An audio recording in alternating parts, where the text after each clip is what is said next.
Welcome to another episode of the Self Storage Insight Podcast. I'm Ben Shirey, and today I'm joined by Brett Copper.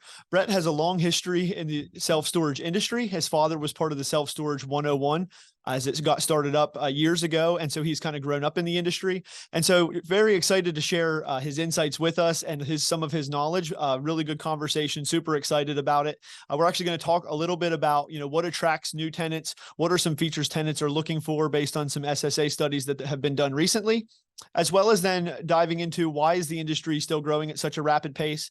What does it look like over the next few years? And what does that mean for your business? So really excited for today's episode. Brett, if you don't mind, take a few minutes and introduce yourself and let us know kind of how you got into the industry. Of course, yeah. So I was one of the Nepo babies. I was born into self-storage. And so about 20 years ago, my dad started a consulting firm called Self Storage 101. And that firm does about 90% of the country's worth of self-storage consulting. So, 900 feasibility studies a year, a few hundred due diligence. And so from the time I was 9 or 10 years old, I've been coming to trade shows and learning about the industry. And then working at the firm. And so then in 2019, decided to start my own management company after having that 20 years of experience in the business. And so the trick was I wanted to bring remote management to the space. And so when we started Copper Storage Management, the whole idea was a third-party management company that all of our stores are remote. And now currently we're up to about 200 stores in almost 30 states. Awesome. Awesome. So yeah, seems like, you have a decent background and, kind of where the industry's been and that kind of thing. What kind of gave you that idea to start, you said about fully automated or, unmanned facilities. Where did that vision kind of come from for you? Yeah, it's a good question. So there are some influences in the industry. So I'm 29. So, I mean, you could think from that millennial base, it makes sense to go that route. But looking at Red Dot, I know when they started coming up, I was enthralled with how good their system was, the low OpEx, how easy it was for them to expand and buy property. And then 10 Federal, good friends with the Minsley brothers and their group and love Da Vinci. And so watching those two companies prove that it could work on a big scale, then it just went, oh, well, why not try third party management? Because no one was doing third party remote. It was just private equity or private groups running their own. I said, I bet we could find a way with this experience we had to be able to run them for other people without that, heavy cost burden. And that's kind of where it started. We got lucky though, because right after that COVID hit, right, which really sped up the industry. Right. Yeah. As far as with the unmanned part of it, for sure, everybody went crazy with the whole COVID rush. So yeah. So as far as with your experience, then, I mean, I know you're a little bit younger than some of the facility owners I talk to, but I really like to talk to people about where do they kind of see the industry going. You've been in the industry for a long time already. Well, as far as the last 10 years with the rapid growth the industry has seen. I even know, over the next few years, it's probably the landscape's going to change a decent amount. And so where do you kind of see the industry heading and what do you think the space looks like in 5 to 10 years? At the firm, we used to get asked that question all the time, and really up until the last couple of years, we all thought, including the other industry leaders and companies like CubeSmart and Extra Space and Life, all great people that are very smart in the space. We thought that my generation would end up being kind of the death knell to storage. That once we got to the younger generations like millennials, that we didn't care about consumerism. We buy cheap goods, so when I move, I throw away or give away most of my stuff because it's off Wayfair, and Right. so we kind of had that idea. But then the new demand study just came out from the SSA. It came out in March of this year. And overwhelmingly, millennials have become the largest renting population, which no one expected to happen this quickly. I think it's 36%, if I remember off the top of my head, Right. which was unbelievable. I mean, that change happened so quickly. And what we dove into why that is and what that kind of means for the future. And then the real reasons are with interest rates going up, housing costs, payments, car payments, everything have gotten so high, but income hasn't followed that same scale. Right. And so people cannot afford the extra space in the house. They can't afford the types of places that we're used to seeing people in their 30s living, where you start a family, you have a garage, you live in a suburb. It's Right. really people downsizing that can't afford it. And so it's weird to see storage somehow becoming more popular as we go forward. So the next outlook of the next 5 years is it's just going to keep expanding at such a rapid rate that I think it's going to surprise most of us. I really do. Right. Yeah. And I know, like, I'm in a pretty rural area, Altoona, Pennsylvania. So there are, smaller towns around me. My home, though, I have, some acreage with it. And so it's a pretty remote area. And so a lot of the facilities that I see, aren't these big, elaborate, buildings and stuff. But you get into the cities, and I mean, the storage facilities that they're putting up now are just incredible. I mean, they're 5 or 6 stories high, it's all climate controlled or temperature controlled. And so, I mean, I just feel like over the last few years, how quickly that change has kind of happened to where a lot of climate controlled, temperature controlled storage facilities are just, they're growing in demand, even more rapidly than I thought they would for sure. And I also just to kind of go back and touch on what you were saying there with the generation, our generation, millennials, myself and yourself, would be the ones that kind of put the industry at a standstill a little bit. I really did enjoy the clip that you did on your LinkedIn profile, or on Copper Storage Management's LinkedIn profile. So if our viewers want to check that out, are you going to do more videos like that, like the renter by generation type Yeah. video that you did? Yeah, that's a great question. Well, I think we're going to try, at least for maybe the next year, do about two a month. So yeah, that was great. Okay. You actually watched that. That's funny. Thanks Yeah. for Yeah, no, I was watching that. checking out some of your stuff, and I was like, oh, it was good content, informative, and that kind of stuff I always enjoy seeing stuff like that. So, yeah, very cool. If at some point, yeah, you would, or even just now, if you just let people know where they can check out your LinkedIn profile, that way, yeah. Yeah, no, just look us up, Copper Storage Management on LinkedIn. It's really easy. We have connected there, and I'm open. So if anyone ever just wants to DM me or call me, whatever, just let me know. You said a really interesting point though a minute ago, that the type of market you're in, right? It Mhm. being more tertiary, rural, and talking about where the industry is going, it's fascinating.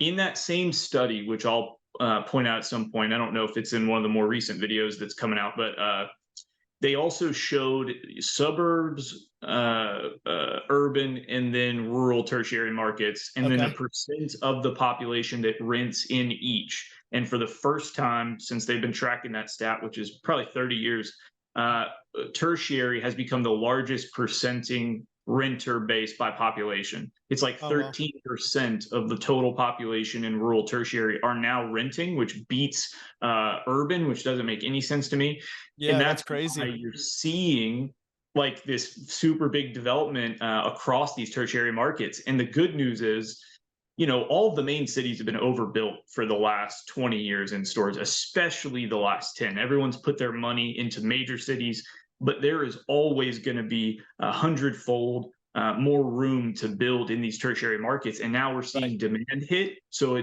it's kind of going to be the Wild West again as far as expanding into those markets, because we have all this raw land. It's cheaper to develop. There's more Right, for room. sure. So it's interesting. Yeah, that is very interesting. The one other thing I think that's interesting about, just the space in general is that if you saw the merger or whatever between Life and extra space, I think it was, that merged Yeah. last week, or completed their merger last week. So do you feel like the market's going to kind of go that way too, where some of the big players are going to try and buy up a bunch of other big players, or they're going to merge together to create, a bigger market shares? I think so. If a lot of people in the industry come from multifamily, and so it's kind of really, it's a paradox between the two. Right now, multifamily, about 75% of all assets are owned by private equity companies and managed by REITs. So Right. 75%. Okay. In storage, it's about 18 to 20% are owned and managed by private equity groups and then run by those REITs. And so we still have this 80% gap to catch up, which is good for us, right, as individual Right. owners. At some point in our lifetime, those numbers are going to shift where the majority will be the private equity and large operators. But luckily, we just have a lot longer runway than some of these other asset classes that we're used to. Right. Yeah, one thing, and I'm going to bounce back to it a little bit, was that you talked about the SSA, the demand study that you were working on, and one of the things that I heard that you were part of was a features for tenants Mhm. portion of that. Do you mind filling us in a little bit about what you've discovered, or what your research has kind of showed on what kind of features are tenants looking for within the facilities that they're renting from? Of course, yeah. So it's kind of interesting as well. So that study breaks down really two versions. They took, I guess technically three. It took overall, what do tenants want the most now? What's the biggest reason that they're going to rent at your facility? And Mhm. then later in that study, it breaks it down by geography as well as by generation, which is really interesting. But let's just talk about overall why we're renting. for the first time since I've been in the business, pricing is now the number one reason why people rent, which is just Okay. mind boggling. I mean, it's been safety, location, cleanliness, and then pricing for 20 years. And Right. so it goes back to those interest rates and payments, but 87% of people are choosing to rent because of price.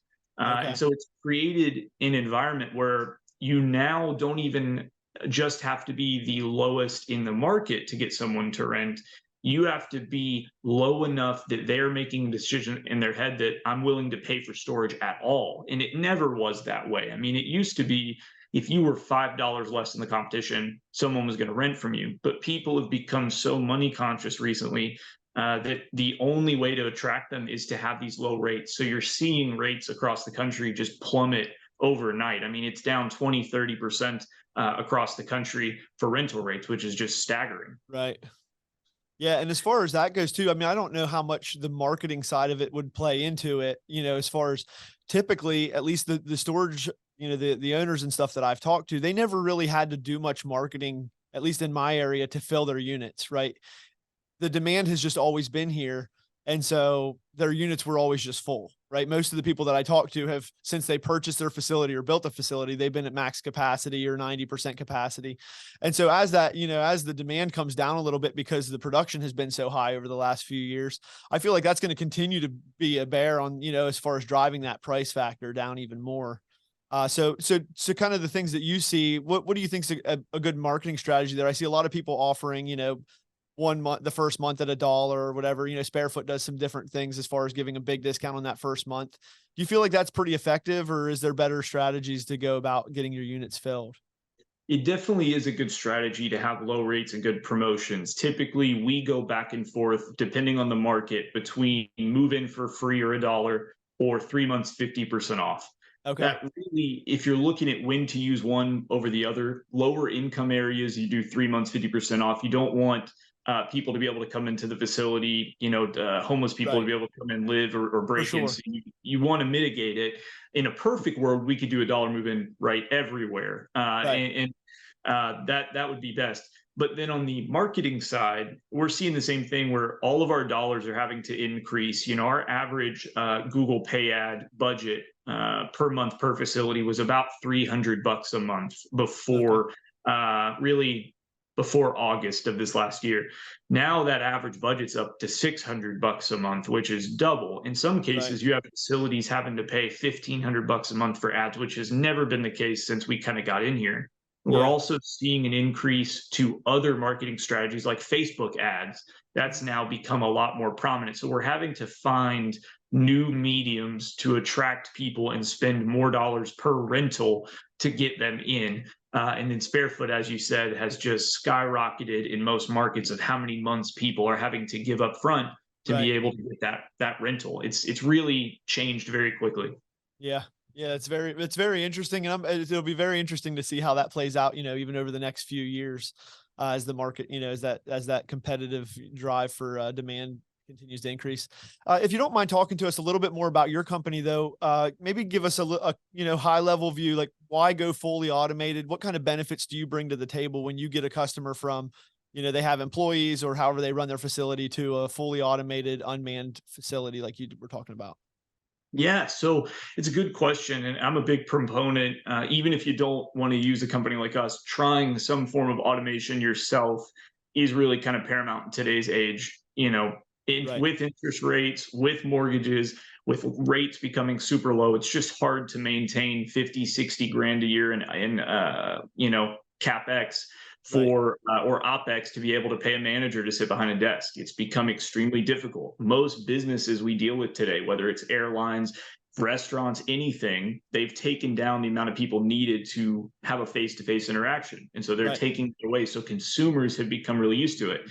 In storage, it's about the easiest customer experience to show a good as possible. I mean, you think about like Best Buy, right? On You want to go buy new furniture, you TVs, whatever it is, how complicated the experience is because there's a million variations of every product. In storage, it's three walls and a door. It's climate controlled, it's not, it's Right. inside, upstairs, it's parking. It's so easy now to educate the customer off site without them having to be on site. Right. that it doesn't make sense to spend all of this cost in this daily operations to have someone to be able to show that product anymore. And so our company, we took the managers on site that were sitting behind desk and we just worked them from home. So we said, all right, from now on, we're going to utilize managers on the phone so they interact with Okay. the tenants either chatting on the website, over the phone, email, whatever the tenant prefers. And then on the facility level, we just utilize 1099 contractors. We call them boots on the ground. And a lot of independent owners are starting to emulate this as well. But you find a local person, pay them a few $100 a month. They go by a day or two for a couple hours a day, a week. Yeah. They clean units and pick up trash. And now all of a sudden, you have one manager doing the more important task of renting units and collections and auctions, but that manager can work 10 facilities instead of being relegated just to one facility. So the Right. concept is extremely simple, very, very simple, but it's just so that we can really save money because saving money is more important than it's ever been. Right. And For it's sure. always been important. Yeah, for sure. So would you feel like as far as, copper storage management, are you more geared towards multi-facility businesses as far as, multi-location facilities? That's a good question. So we actually do both. Okay. Compared to most management companies, we actually have a higher percent of individual single owner operators than most. So out of those Okay. like 200, almost 200 stores, I think we have maybe 53 owners, which is pretty good. So we Okay. do a lot of single stores. We've got owners with 80 units in the middle of nowhere that have us run it, and then we have owners with 1,000 units, and they might have 10 to 20 stores that we also run for. So it's interesting question because we get it a lot, but the model really does work on either end of the spectrum. Okay. We just have to adjust a little bit per facility to make sure that we're accommodating the tenants and number of units. Right.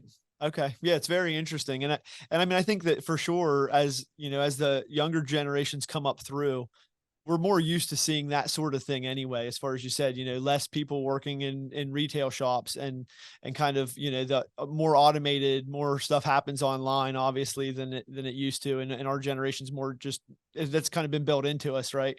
So it's a very interesting model. And I mean, yeah, I think it'll definitely it'll start to take off as far as gaining some market share and stuff as well. It's a really good concept. I like it a lot. Thanks. Cool. Yeah. Any one other question like I like to talk about a little bit is, with you being in storage or in the storage industry for a really long time, have you had any horror stories or anything crazy happen to you or with your facilities that your family owned or anything like that? Yeah, always. I mean, every time I think I've seen it all, there's always something new. I mean, we've had the amount of times I've seen a prostitution ring in a facility that happens so much more than you think. Because if you think about a monthly cost, right, and like Right. compared to a hotel room, much cheaper just to pay for a 5 by 10, at a facility. Right. So we see that a Yeah. lot. Obviously, you Okay. see people that die on site, whether it's drugs or whether it's just heart attack.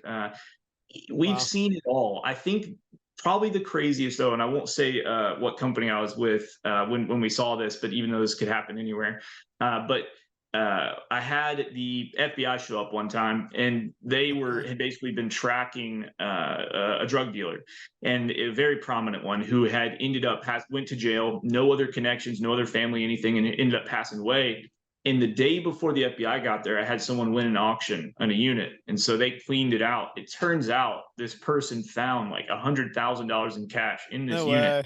way. Didn't tell anybody. He's like, which I probably wouldn't have either, to his Right. credit. The FBI shows up and they're like, we think there's money in there. Well, it turns out we put him in contact and the guy didn't have to return the money. There was some No loophole way. in the state Wow. law that allowed, because he won it through a fair auction somehow, that the FBI couldn't get it. And No so way. That's probably crazy. the craziest thing I've seen. Yeah, what a good bid on that auction, right?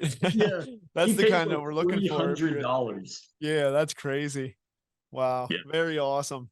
But well, anything that you'd like to share with our listeners before we kind of wrap up this episode? Any thoughts, any final thoughts, anything you'd like to kind of say about your business or anything like that we didn't cover?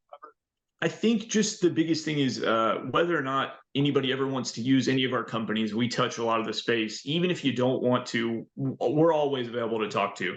We would love to at least point you in the right direction of other good companies to deal with. We have 90% of the people in the industry are friends to us and vice versa. And so we just want to make sure people are taken care of. And so anytime anybody needs help, you're never going to bother me. If you want to call me, email me, DM me, and I'd be more than happy to help, even if you don't want to use us. Awesome. Okay. Well, thank you very much, Brett. It was awesome to talk to you for a couple minutes here today, and look forward to speaking with you more in the future. So.